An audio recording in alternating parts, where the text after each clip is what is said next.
নদিয়ার হাঁসখালিতে আদিবাসী এক বোনকে ধর্ষণ করে পুড়িয়ে খুন করা হয়। শ্রাদ্ধের দিনেও যখন পুরোহিতকে সেই শ্রাদ্ধের কাজে অংশগ্রহণ করতে দেওয়া হয়নি, তখন অসহায় সেই পরিবারের পাশে দাঁড়িয়েছিলেন একজন মানুষ।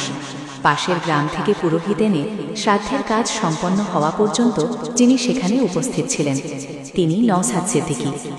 ওয়াকফ সম্পত্তি চুরির বিরুদ্ধে সবচেয়ে জোরালো আওয়াজ তুলেছেন নওশাদ সিদ্দিকী। দেবত্ব সম্পত্তি চুরির বিরুদ্ধেও সরব হয়েছেন নওশাদ সিদ্দিকী। ফেক এসসি/এসটি সার্টিফিকেট বাতিলের দাবিতে যিনি ধারাবাহিক আন্দোলন করেছেন নওশাদ সিদ্দিকী।